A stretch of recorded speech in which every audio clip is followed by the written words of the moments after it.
Kita beralih ke informasi lainnya, Saudara. 57 nelayan Aceh terdampar di sejumlah negara bagian Samudra Hindia. Mereka menjalani tahanan sejak tahun lalu. Keluarga nelayan berharap mereka bisa pulang kembali ke kampung halaman.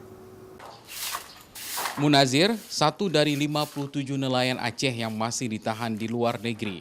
Ke-57 nelayan ini ditahan di beberapa negara seperti di India, Thailand, serta Vietnam.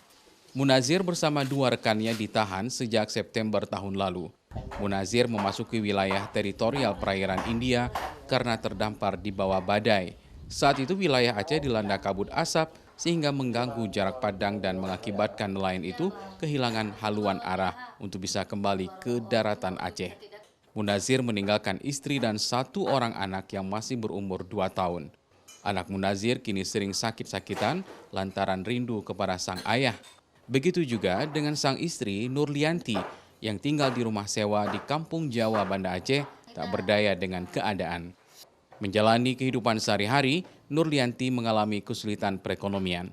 Sang suami yang menjadi tulang punggung keluarga ditahan oleh otoritas India, sehingga untuk memenuhi kebutuhan makan sehari-hari, dia dibantu oleh adik ipar dan tetangganya. Bulan 9 tanggal 17, perginya hari Senin, pagi pergi ke lautnya Kak.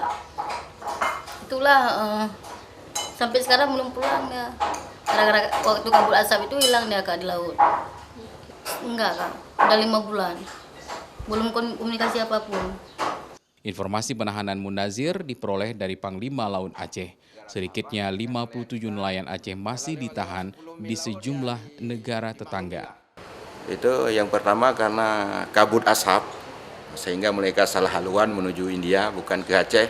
Yang kedua ombak besar dan badai, sehingga mereka ditarik ke perairan India. Yang ketiga ada kasusnya kerusakan mesin. Jadi ketiga ini merupakan kasus-kasus yang tidak disengaja. Berbagai upaya terus dilakukan Panglima Laut Aceh, baik berkonsultasi dengan pemerintah Aceh maupun Kedutaan Besar Republik Indonesia di India dan negara-negara tetangga untuk pemulangan nelayan yang terdampar dan ditahan di beberapa negara wilayah Samudra Hindia. Keluarga dari 57 nelayan Aceh yang ditahan itu berharap agar pemerintah segera melakukan diplomasi dengan negara-negara tersebut sehingga nelayan Aceh bisa dipulangkan secepatnya. Nova Misdayanti, Kompas TV, Banda Aceh.